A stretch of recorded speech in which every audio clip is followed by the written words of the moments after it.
अब इसमें एक क्वेश्चन यह उठता है कि जो हमारा रजिस्टर है वह कितनी रेटिंग का होना चाहिए। तो ये भी हमें पता होना चाहिए कि जो हम रजिस्टर यूज करेंगे वो कितना होना चाहिए। इसके लिए हम यूज करेंगे ओम्स लॉ का फॉर्मूला V = IR। तो हमें इक्विपमेंट की सबसे पहले तो वोल्टेज रेटिंग और करंट रेटिंग पता होना चाहिए।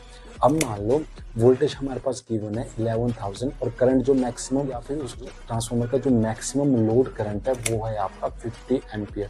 थोड़ी देर को मान लो ऐसा।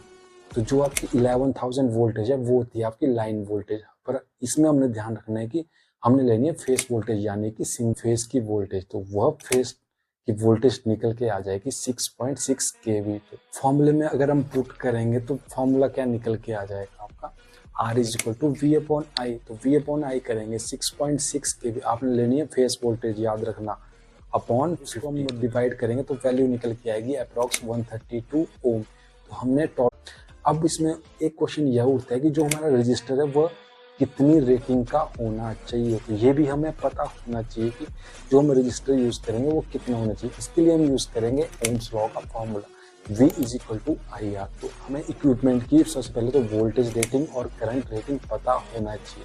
अब मान लो वोल्टेज हमारे पास गिवन है 11,000 और करंट जो मैक्सिमम या फिर उस ट्रांसफार्मर का जो मैक्सिमम लोड करंट है वो है आपका 50 एम्पियर। थोड़ी देर को मान लो ऐसा।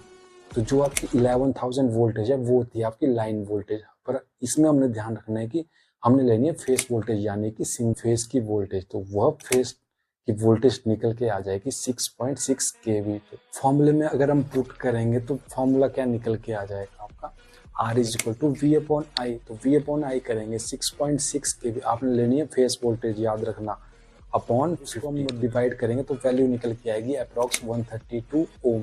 तो हमने